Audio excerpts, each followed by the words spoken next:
हाय दोस्तों, तो कैसे हैं आप लोग। आशा करते हैं आप लोग बेहतर होंगे। तो जैसा कि आज हम जानने वाले हैं कि रूट थ्री को कैसे सिद्ध किया जाए या कैसे बताया जाए कि यह एक अपरिमेय संख्या है।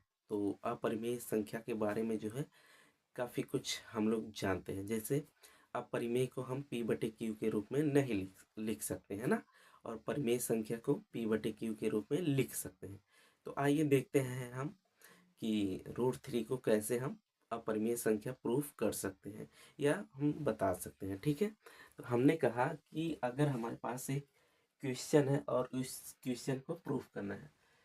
देखिए, रूट थ्री को एक अपरिमेय संख्या है या हमें बताना है। ठीक है, तो हमने कहा जब हम इसे हल करेंगे हमारे एग्जाम में तो हम कहेंगे कि रूट थ्री एक अपरिमेय संख्या है। इसको प्रूफ करने के लिए हमने कहा कि अगर हम इसके विपरीत रूट थ्री बराबर परिमेय मान लें तो क्या अगर वो परिमेय होगा तो p बटे क्यू के रूप में लिख सकते हैं, अन्यथा नहीं होगा तो उसे हम नहीं लिख सकते हैं। तो इस स्टेटमेंट को आइए हम प्रूफ करते हैं। तो देखिए, हमने कहा कि माना इसके विपरीत ना,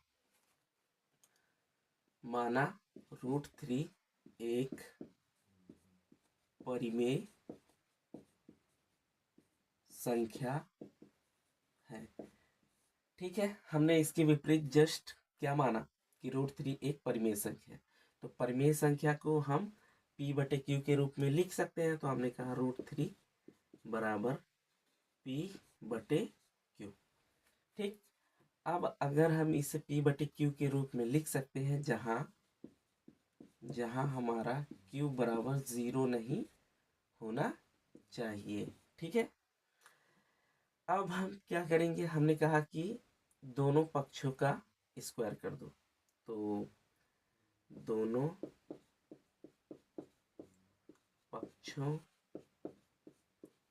का वर्ग करने पर। ठीक है, तो हमने कहा यहाँ से रूट थ्री का वर्ग और इधर से p बटे क्यू का वर्ग हमने कर दिया।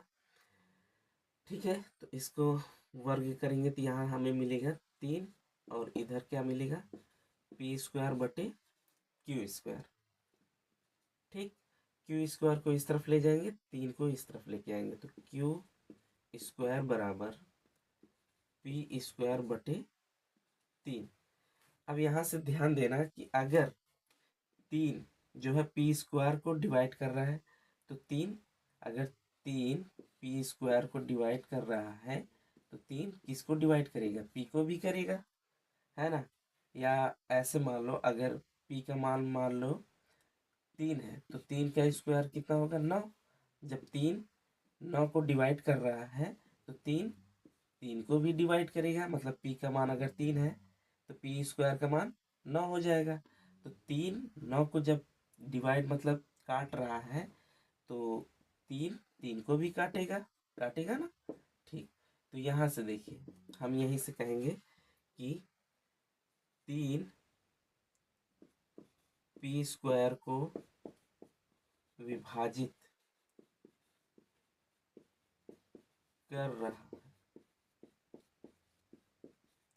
ठीक, 3 p स्क्वायर को विभाजित कर रहा है तो 3 p को भी विभाजित करेगा, विभाजित करेगा। ठीक है, यहाँ से हमने कहा तब तब माना, तब यहाँ से हमने क्या माना कि अगर p को 3 डिवाइड कर रहा है तो हमने माना कुछ संख्या m आती है ना। p को अगर 3 डिवाइड करेगा तो कुछ संख्या m आएगी। तो यहाँ से हमने इसको माना समीकरण नंबर 1, इसको मानेंगे समीकरण नंबर 2। अब समीकरण नंबर 2 का मान यहाँ से देखिए, यहाँ से थोड़ा सा चेंज कर सकते हैं ना। p बराबर क्या आ सकता है 3m। यहाँ समीकरण 2 अभी नहीं बनाएंगे, तो हमने कहा p बराबर 3 चला गया ऊपर तो 3m। अब ये समीकरण नंबर 2 हम मान सकते हैं। तो हमने कहा समीकरण नंबर 2 का मान 1 में रखने पर, तो यहां से देखिए समीकरण 2 का मान समीकरण 1 में रखने पर, ठीक है। तो 2 का मान क्या है, p बराबर 3 है, और समीकरण 1 क्या है, क्यू स्क्वायर बराबर पी स्क्वायर बटे में 3। यहाँ से जब हम समीकरण का मान, p का मान कितना है 3m, यहाँ रखो, क्यू स्क्वायर बराबर में 3m का स्क्वायर बटे में कितना है 3 है। जब इसको फर्दर हम सॉल्व करेंगे, ये यहाँ से देखिए ना, यहाँ से देखिए क्या मान आएगा। हमने कहा ये हो जाएगा 9m स्क्वायर बटे में क्या है 3 है, और इधर क्यू स्क्वायर है ना, हमने कहा इसको काटो तो 3 से 3 9 कट जाएगा। यहाँ से देखो क्यू स्क्वायर बराबर 3m स्क्वायर हमें प्राप्त हुआ। हमने कहा 3 को इस तरफ भेजो, तो 3 जब इधर आएगा तो क्यू स्क्वायर बटे में 3 हो जाएगा, बराबर में m हो जाएगा।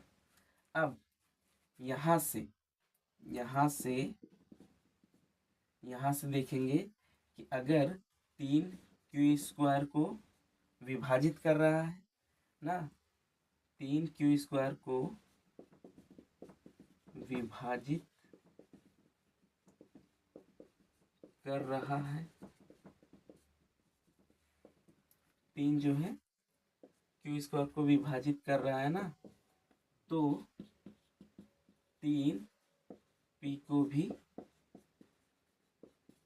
विभाजित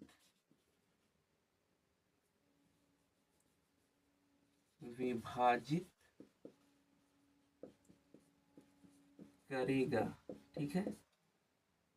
तब माना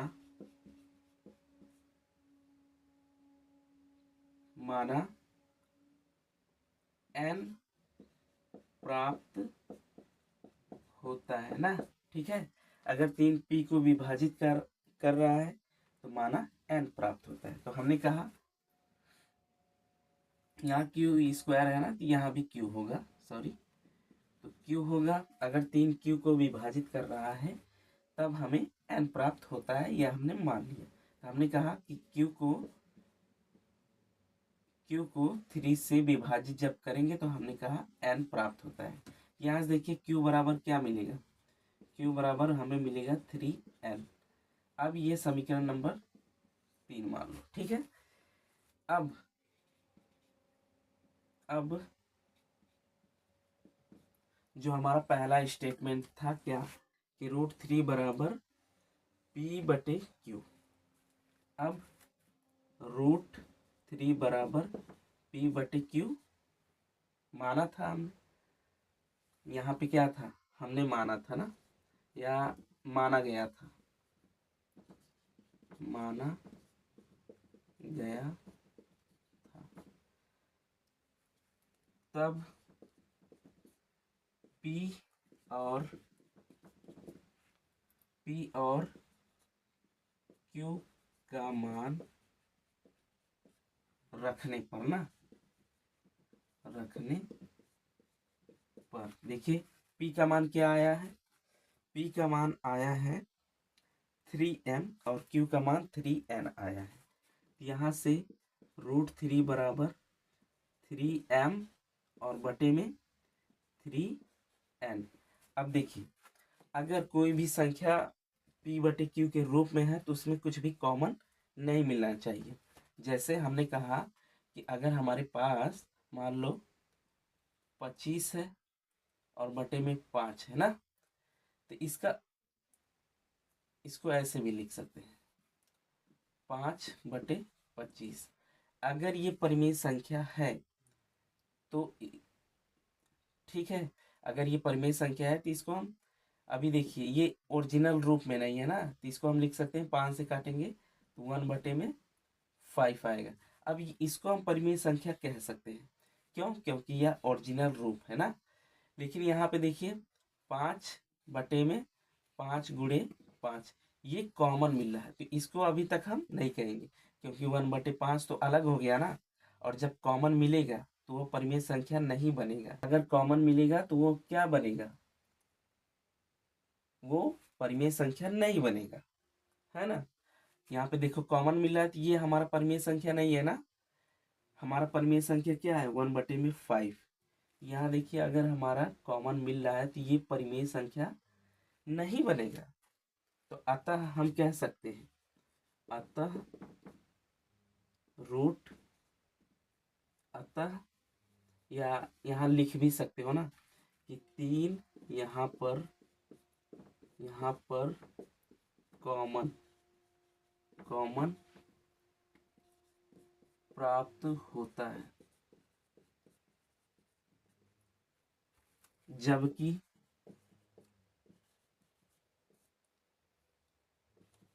परिमेय में कॉमन प्राप्त नहीं होना चाहिए, कॉमन प्राप्त नहीं होना चाहिए, नहीं होना चाहिए। अतः हम कह सकते हैं कि √3 एक अपरिमेय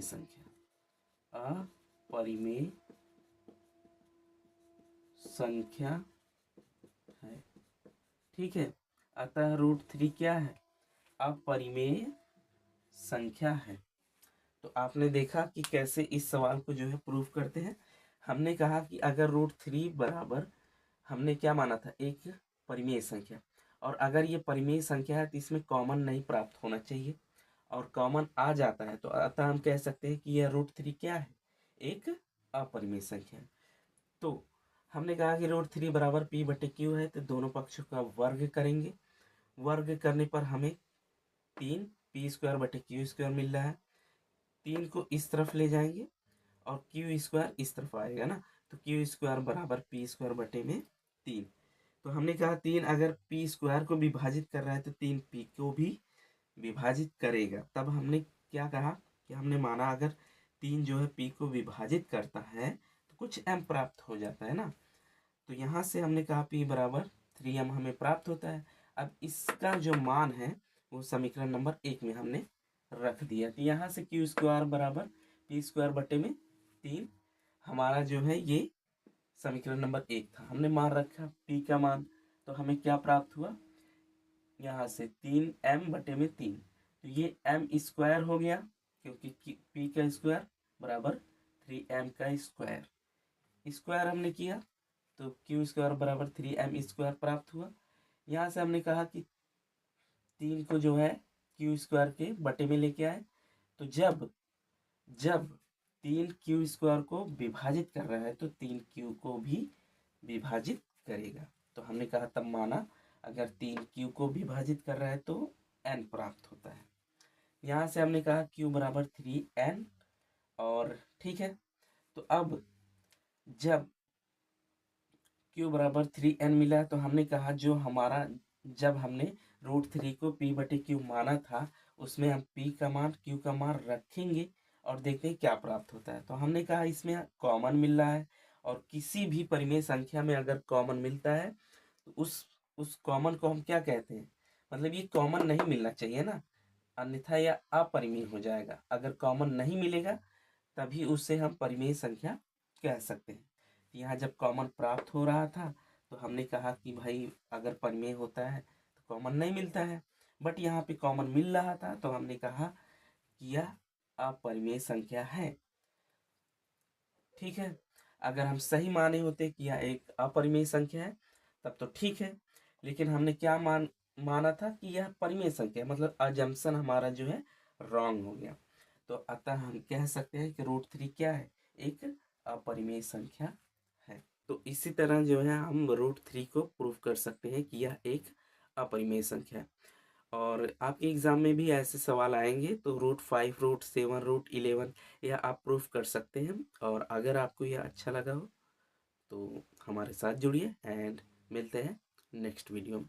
थैंक्स फॉर वॉचिंग।